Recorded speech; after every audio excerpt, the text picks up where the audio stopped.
Okay, so Lacanian discourse analysis as critical discursive psychology. The psychoanalytic and structural linguistic roots of critical discursive psychology. Beginning with psychoanalysis, Freud in the interpretation of dreams provides us with many useful analytic tools. His method of dream interpretation, for example, can be used as a method for text interpretation. Perhaps a text is a disguised fulfillment of a suppressed or repressed wish. In his text interpretation of Orientalism, Said, for example, distinguishes between manifest Orientalism and latent Orientalism. In other words, Said repurposes Freud's distinction between manifest content and latent content for a critique of coloniality and modernity. In the interpretation of one of his dreams, Freud concludes that certain elements or signifiers constituted nodal points upon which a great number of the dream thoughts converged. And because they had several meanings in connection with the interpretation of the dream, the explanation of this fundamental fact can also be put in another way. Each of the elements of the dream's content turns out to have been overdetermined, to have been represented in the dream thoughts many times over. The Freudian notion of nodal points would appear in Lacan as point de capiton, often translated as button ties or quilting points, and would also appear in Laclau and Mouffe. The concept of overdetermination would also be picked up by a number of researchers.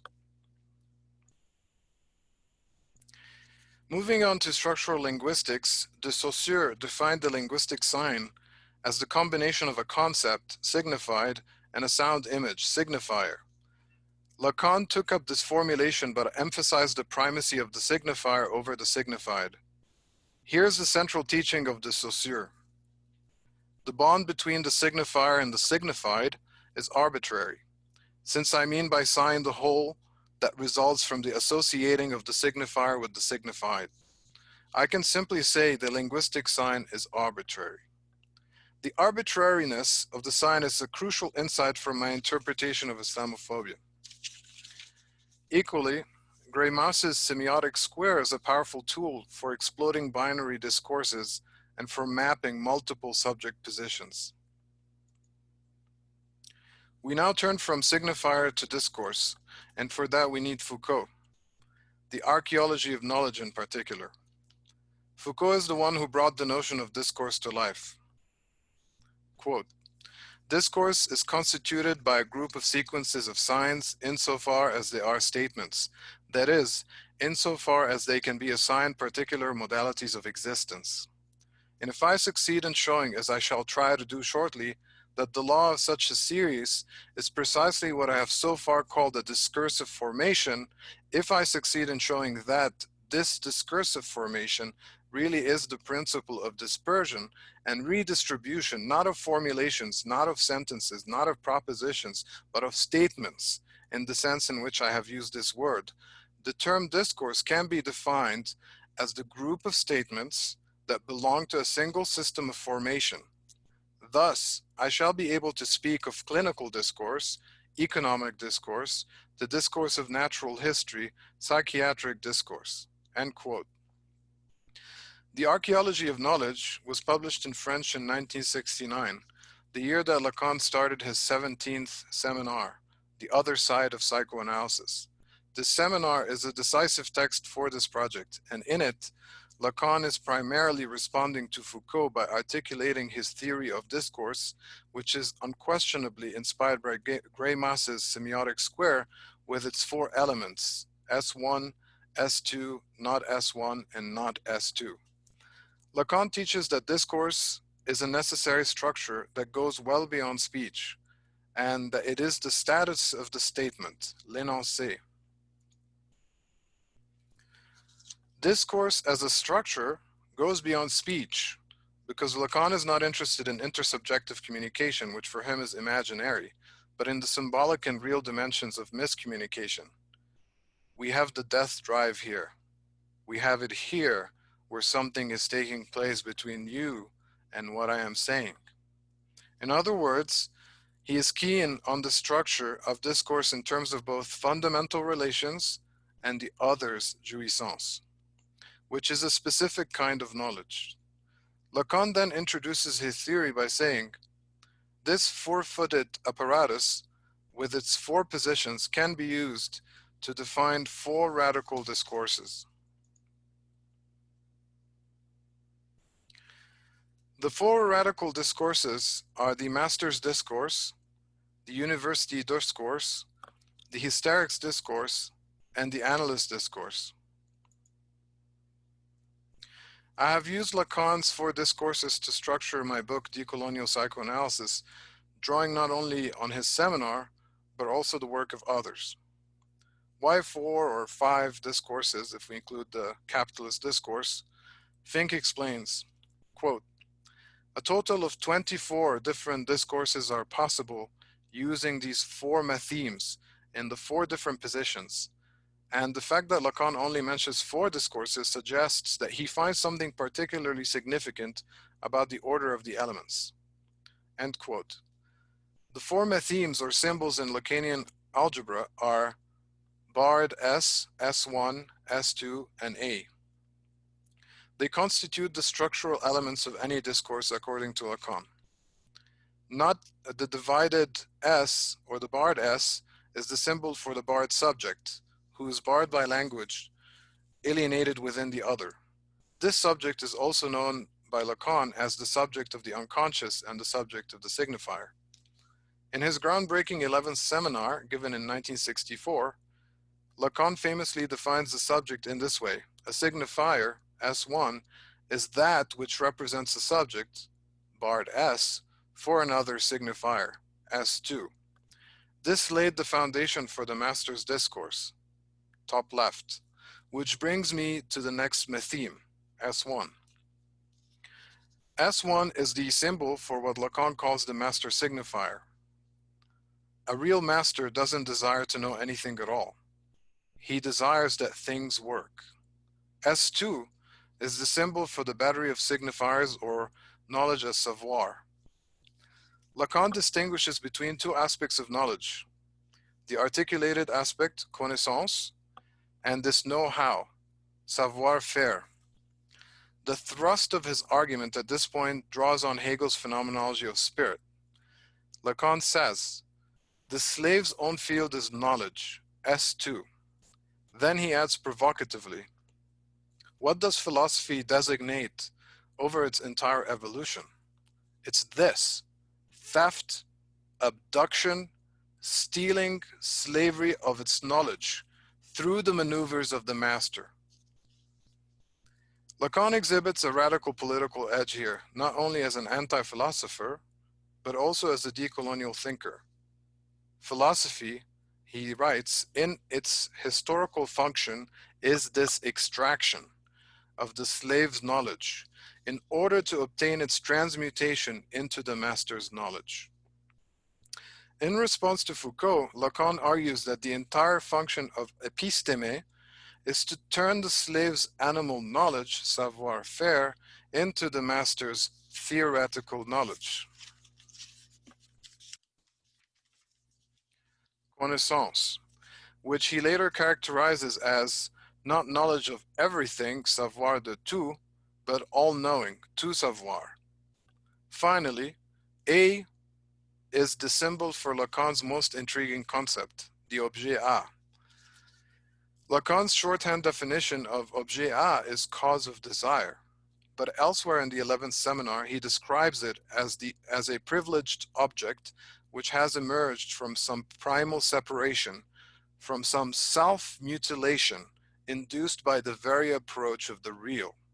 He later adds, quote, the objet A is something from which the subject, in order to constitute itself, has separated itself off as organ.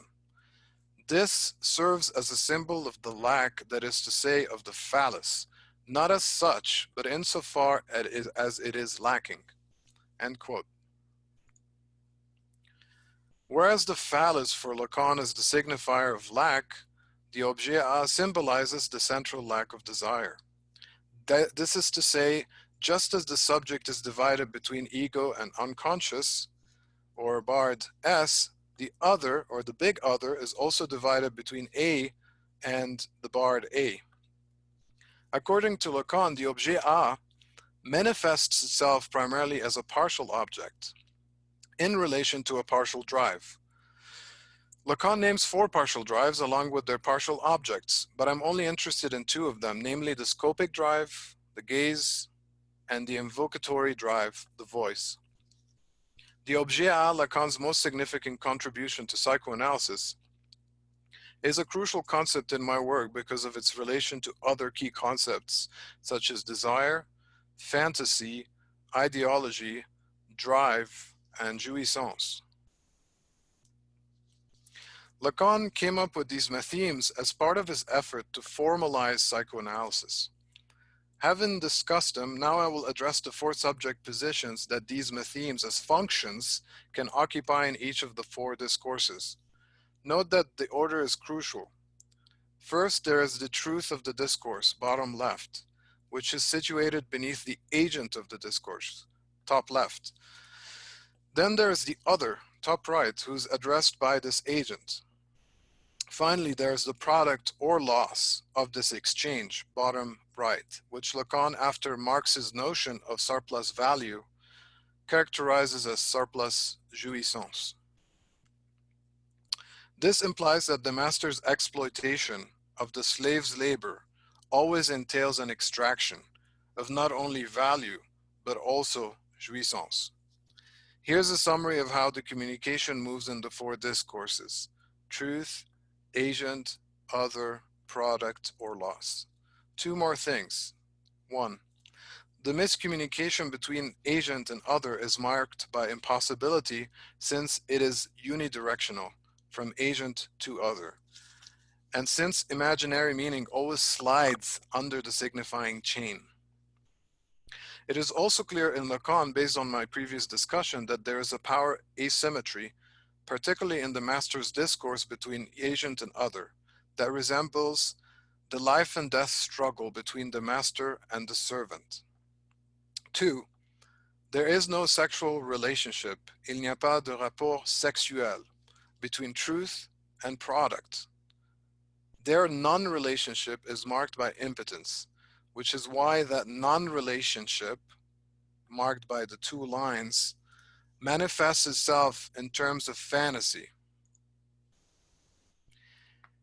in the master's discourse. Lacan's algebraic formula for fantasy reads: the barred subject's desire for the objet A. The lozenge signifies envelopment, development, conjunction, disjunction, or alienation and separation greater than, less than. According to Zizek, fantasy is not reality, but a hole in reality, its point of impossibility filled in with fantasy. Lacan's name for this point is, of course, the objet petit. In ideology, fantasy is the screen that supports discourse. To use the master's discourse as a template, particularly given its foundational status, from S1 to S2 is what Zizek calls reality. This reality is equivalent to the symbolic order, which is constituted by language. The real point of impossibility, however, is the objet A, the surplus jouissance in the master's discourse. Fantasy covers up this real gap in order to hide the constitutive impossibility, impotence at the heart of the master's discourse. And in this sense, fantasy operates on the imaginary axis, which is the order of imagos, the specular image doubles. Lacanian discourse analysis. My general method can be described as radical qualitative research, a deductive form of analysis that draws primarily on Lacanian discourse analysis, or LDA. Bricolage is another way of describing my approach to radical qualitative research.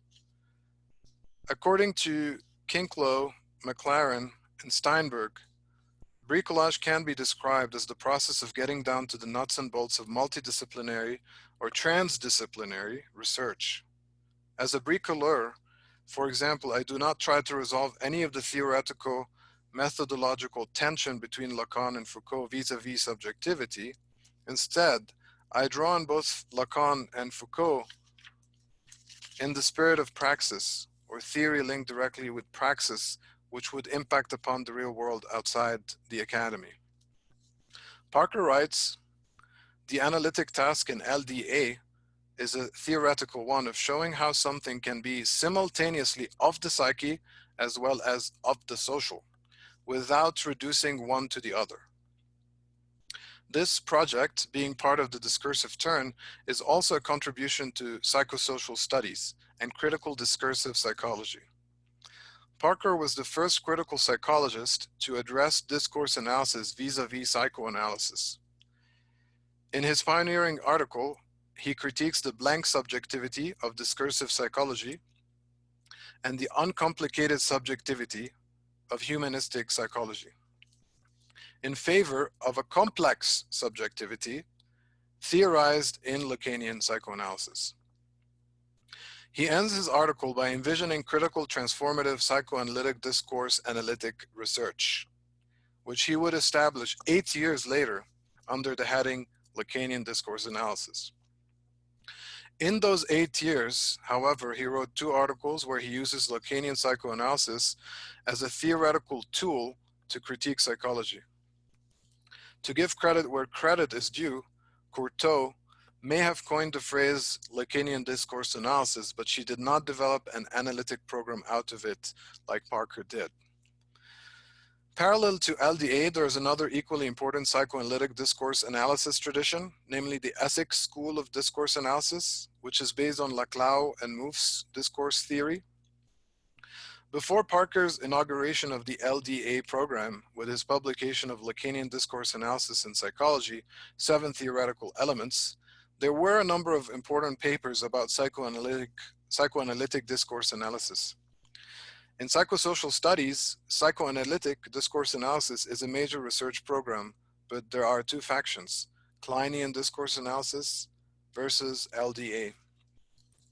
The development of LDA was a natural move because Lacanian psychoanalysis and discourse theory have many principles in common, like the ambiguity of the social, wherein the social is seen as both regulatory and productive or constitutive of subjectivity. Both psychoanalysis and discourse analysis are concerned with language and interpretation. In addition, both traditions offer a view of the subject as fragmented, whether torn between desire and reason, psychoanalysis, or distributed along a range of subject positions, discourse analysis. Principles aside, the influence of structural linguistics on Lacan's approach renders his work an important theoretical resource for discourse analysis. After all, he writes, the unconscious is language.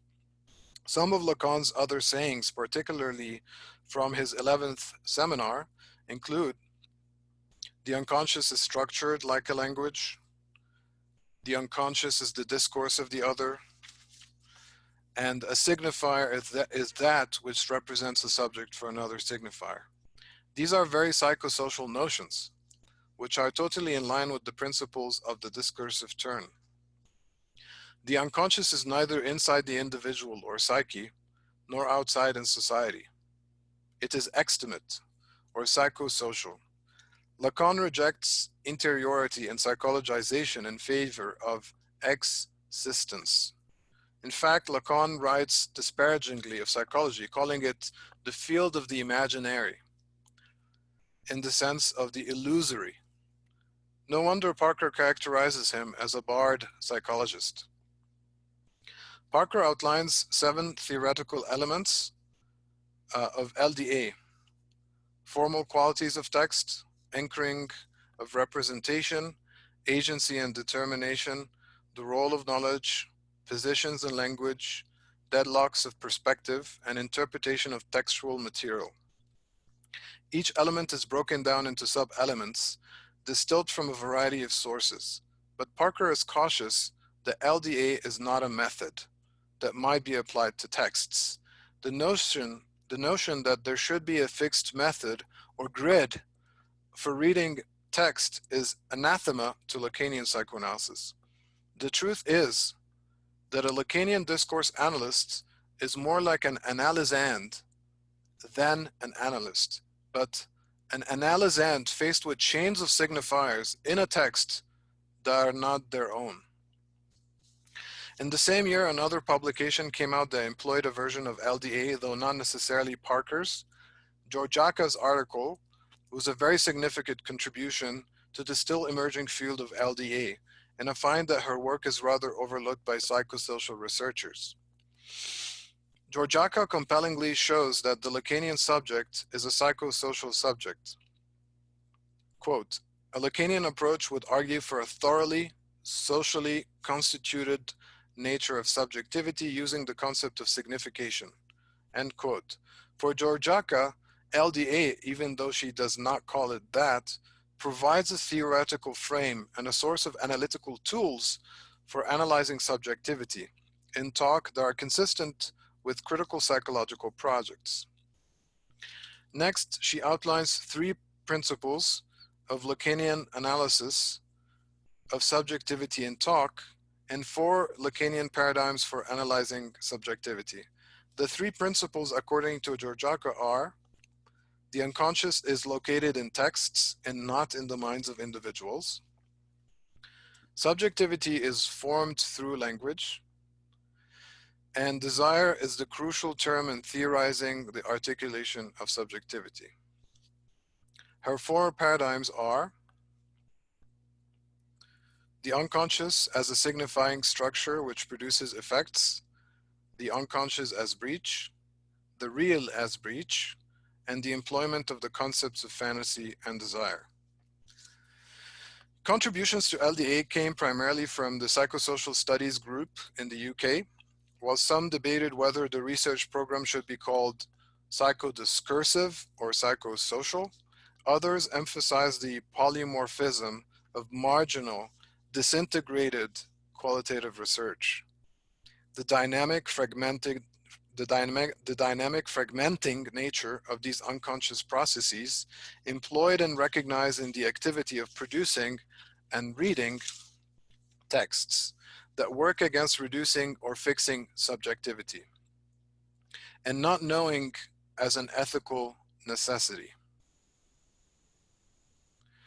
Then came 𝗵𝗵 From the Conscious Interior to an Exterior Unconscious, Lacan Discourse, Analysis, and Social Psychology in 2010, which is the first book-length treatise on LDA. In the same year, Parker published a sequel to his 2005 article wherein he subdivided the previously developed 7 elements into 21 sub-elements. Now LDA was looking like a strong analytic program. Parker followed up with another paper wherein he argues against the misapplication, mostly by Kleinians, of certain clinical concepts such as transference to qualitative research. Clinical concepts which can only manifest in the clinic as specific space. For Parker, transference pertains precisely and specifically to the clinic as a transferential space. Subsequently, I am aware of this distinction between clinical psychoanalysis and theoretical qualitative psychoanalysis in my work. Since Parker's 2 seminal articles in 𝗵𝗵 groundbreaking book, there have been a number of noteworthy contributions to LDA. The one that must be highlighted, though, is Parker and 𝗵𝗵 2014 co-edited volume, Lacan Discourse Event, New Psychoanalytic Approaches to Textual Indeterminacy. Since the contributors consider LDA vis-a-vis thinkers like Kierkegaard, Foucault, Badiou, and Althusser. Even though discourse analysis is impossible, it is not as impossible as other forms of social research. Impossibility is Neil's name for the problem of imaginary interpretation in any form of discourse analysis. Quote, we imagine we understand each other, and in so doing, we are invariably carried off by this imagining. We bring our imagination to the speech we hear, the text we read, the discourse we engage in. We imagine that what we hear or read, what we consume, carries a meaning, and we imagine that we grasp what this meaning is, imagining that this meaning is the same for each of us involved, end quote. In other words, discourse analysis is impossible because it is impossible to approach a text, a slice of discourse, without already distorting that text or discourse with the fact of reception.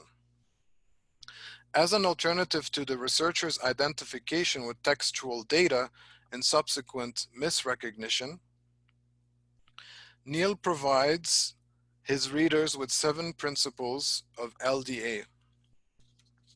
Reading analysis is a creative process. Meaning doesn't inhere in language. It emerges in the act of reading, listening. There is no universe of discourse. Separate imaginary readings from symbolic readings.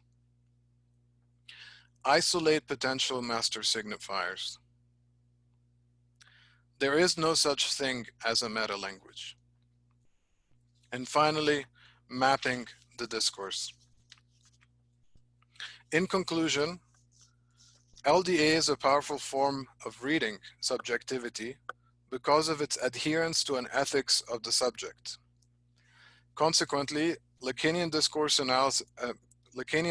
analysts must maintain a fidelity to the complexity of research participants as psychosocial subjects. We do this through a non-essentialist, non-determinist, socially constituted analysis without subjectivity being exhausted in its social dimension.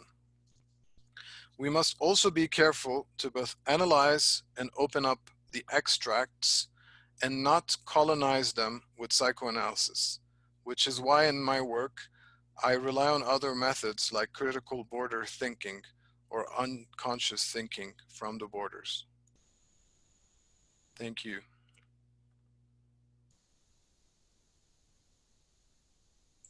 Thank you, Robert. I think people are still, kind of overwhelmed with all these concepts. Thank you so much. I think it would be very good if people could pose some questions to Robert.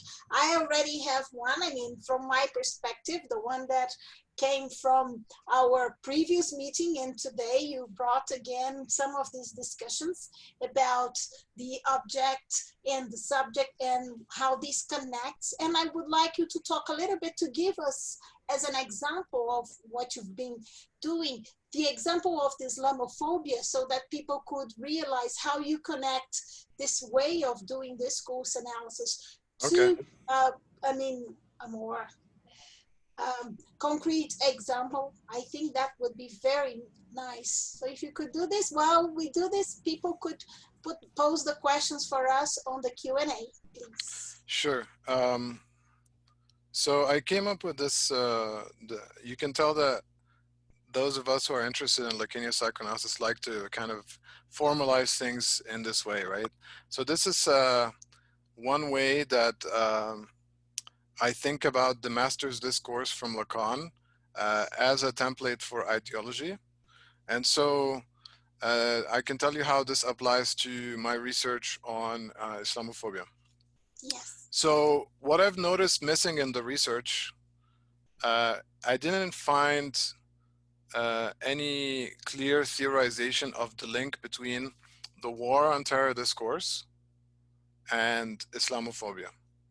So a lot of literature takes that relationship for granted, but I haven't seen it formally theorized. So that's what I tried to do in my book. And so,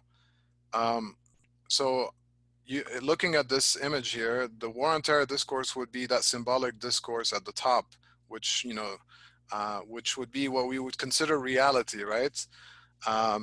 So that's one level, and then I look at Islamophobia and Islamophilia, because I see them as two sides of the same coin, as an imaginary fantasy that is sustaining the war on terror discourse. Okay, so that's the link between the two, that this fantasy of Islamophobia, Islamophilia, in terms of the images that we see in the media, whether in the news media or films or TV shows, images of Muslims, images related to Islam, those imaginary phantasmatic images are what sustain the whole discourse of the war on terror. So, of course, the war on terror discourse is not just a discourse, because it's also a practice that has to do with military operations and all that. So that's something that's clear to me. But the phantasmatic element, I think, what was missing, and so that's one of the most powerful things that I find about the Lacanian approach, is that it looks at the discursive element, but also thinks about that phantasmatic element that supports the discourse. Now, the question then is, where is the subject in all of this? And so you can see that the real subject is barred in between. So this real dimension, and I didn't get to talk about the Borromean knot, but we can get to that in a second.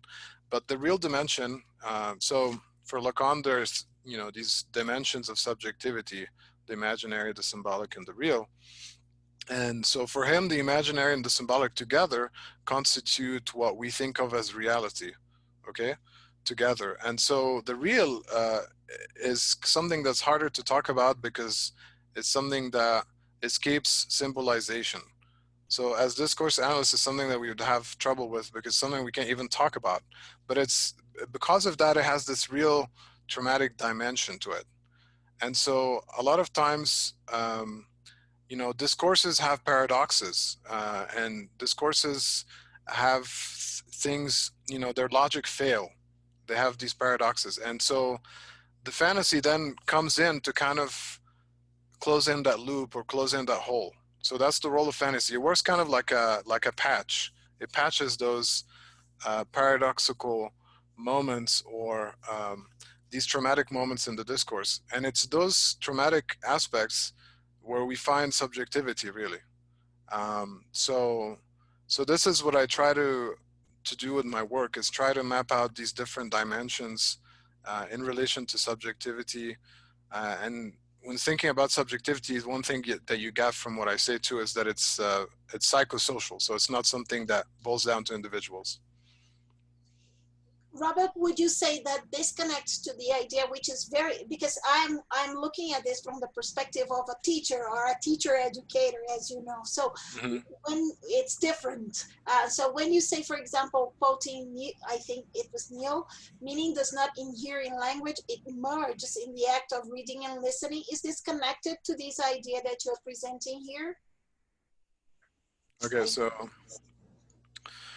yeah, meaning doesn't inhere in language. So yeah, so I think the biggest thing that Lacanian discourse analysis want to avoid is what would be called an imaginary reading.